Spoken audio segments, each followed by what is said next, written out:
2025-ը պետգույքի կառավարման տեսանկյունից արդյունավետ տարի էր։ Պետական գույքի վարձակալությունն առաջին անգամ 1 միլիարդ դրամից ավելի եկամուտ է ապահովել պետությանը։ 2024-ի համեմատ 32.2% աճ է գրանցվել։ Նախորդ տարի օտարվել է 16 անշարժ եւ 500 շարժական գույք։ Պետգույքի կառավարումից ստացվել է 12.4 միլիարդ դրամ եկամուտ։ Օտարված շարժական գույքերի թիվը մեծ է պետական մարմիններում օպտիմալացման արդյունքում։ Վարձակալությունից եկամուտների աճը պայմանավորված է ընդհանուր գործընթացի էֆեկտիվության բարձրացմամբ, արդյունավետության բարձրացմամբ, ինչպես նաև ստվերային երևույթների կրճատմամբ, ստվերային գույքի օգտագործման երևույթների կրճատմամբ, ինչպես նաև աճուրդային գործընթացների ներդրման արդյունքում։ Թե վարձակալության, թե օտարման գործարքները տեղի են ունեցել ամբողջապես էլեկտրոնային աճուրդի միջոցով։ 2025-ին 2514 էլեկտրոնային աճուրդ է տեղի ունեցել։ Այս գործընթացի արդյունքում թե վարձակալության, թե վաճառքի աճուրդներում մրցակցության մակարդակը էականորեն բարձրացվել է հանրության տեղեկացվածության մակարդակը տեղի ունեցող պրոցեսներից եւ բնականաբար մասնակցության աճը դրական է անդրադառնում նաեւ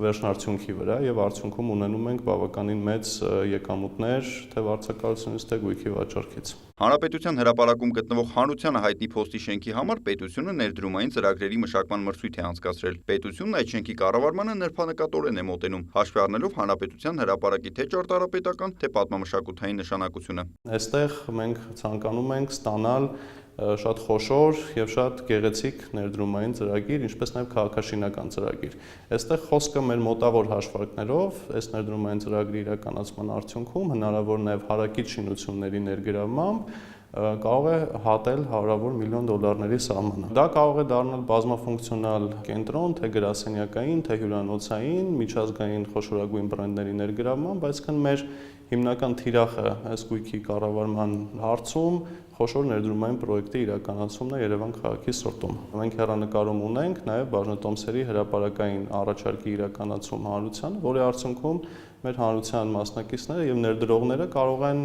իրենց միջոցները ներդնել նաև այս պրոյեկտի հաջող իրականացման գործում։ Անիֆի լուծարման գործընթացով եւս կոմիտեն է զբաղվում։ Տարբեր կազմակերպություններում ներդրումներից պետությանն է վերադարձվել 3.7 միլիարդ դրամ։ Անիֆի մասնակցությամբ բաժնետոմսերի օտարման արդյունքում։ Այն կազմակերպությունները, որոնք ձեռք են բերել պետության կողմից պետության սեփականությունը հանդիսացող բաժնետոմսերը, մենք իրականացրել ենք շուրջ 2.9 միլիարդ դրամ ներդրում եւ վաճառքի արդյունքում ստացել ենք մոտ 3.7 միլիարդ դրամ եկամուտ եւ այդ միջոցներն արդեն կուղղվեն պետական բյուջե։ Սա ոչ միայն պետական բյուջեի եւ անիֆի լուծարման գործընթացում միջոցների վերադարձի ուղղությամբ է կարևոր քայլ, այլ նաև տվյալ բիզնեսների արդյունավետ գործունեությունը շարունակելու հնարավորություն տալու տեսանկյունից եւ փաստացի մենք կարող ենք ֆիքսել, որ ունենք առողջ ներդրումներ, որոնք իրականացվել են այդ ֆոնդի կողմից եւ այդ ներդրումները շարունակում են իրենց տնտեսական գործունեությունը։ Պետական գույքի կառավարման ոլորտում նոր բարեփոխում է իրականացվել։ Պետությունը գույքի ներդրմամբ ներդրումային փաթեթներ է առաջարկում։ Խոսքը ոչ միայն գույքի վաճառքի մասին է, այլև դրա քաղաքաշինական թույլտվությունների։ Ըստ էության արդեն գույքի օտարում չի, այլ ներդրումային փաթեթի օտարում, որովհետև մենք համագործակցելով մասնավոր խորհրդատվական նաև կազմակերպությունների հետ մշակում ենք ընդհանրական ներդրումային փաթեթներ, հաշվարկելով նաև այդ ներդրումային գործընթացի, ներդրումային ծրագրի իրականացման արդյունքում պոտենցիալ ստացվելիք եկամուտները, օրինակ չգիտեմ վաճառքից ստացվող եկամուտները, եթե օրինակ բազմաբնակարան համալիր է կառուցվում կամ բիզնես կենտրոն եւ այլն, այսինքն վերլուծվում է պոտենցիալ հնարավորությունները, դրանից հետագայում դրա եկամտաբերությունը եւ այլն։ Այս պահին աշխատում ենք այդ փաթեթների կազմման ուղղությամբ, մեկը արդեն իսկ կարող ենք համարել պատրաստ վիճակում եւ շուտով կներկայացվի արդեն հանրությանը։ Պետությունը որպես բաժնետեր 2024-2025 թվականների համար Զանգեզուրի պղնձամոլիբդենային կոմբինատից ստացել է 44 միլիարդ դրամ շահաբաժին։ Գրեթե 115 միլիոն ԱՄՆ դոլարի մասին է խոսքը եւ այդքան եկամուտ փաստացի Հայաստանի Հանրապետության պետական բյուջեն ստացել է իրեն պատկանող բաժնեմասից չհաշված հարյուրավոր միլիարդ դրամների վճարված հարկերը եւ տուրքերը, որոնք նույնպես փոխանցվում են պետական բյուջե եւ ծառայում են տարբեր պետական ծրագրերի իրականացմանը, այդ թվում նույն դպրոցաշինությանը, ճանապարհաշինությանը եւ տարբեր այլ սոցիալական եւ կրթական բնույթի ծրագրերի։ Այսինքն կարող ենք ֆիքսել, որ Հայաստանի Հանրապետության քաղաքացիները հստակ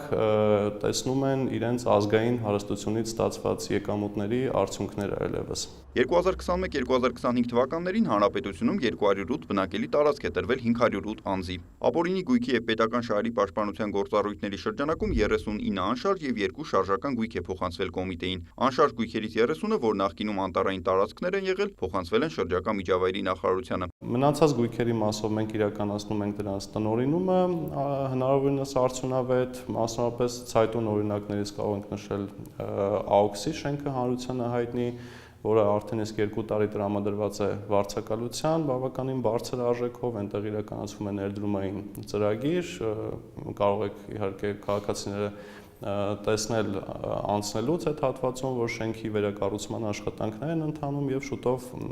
այն կվերաբացվի եւ տնտեսական գործունեություն կսկսի իրականացնել։ Իսկ այդ ընթացքում պետությունը ստանում է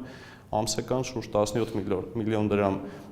վարձավճար շենքի վարձակալությունից։ 2026 թվականին պետությունը նախատեսում է 25 անշարժ գույքի օտարում։ Նիկոլայ Ավետիսյան, Ժիրայր Հաբետյան, լուրեր։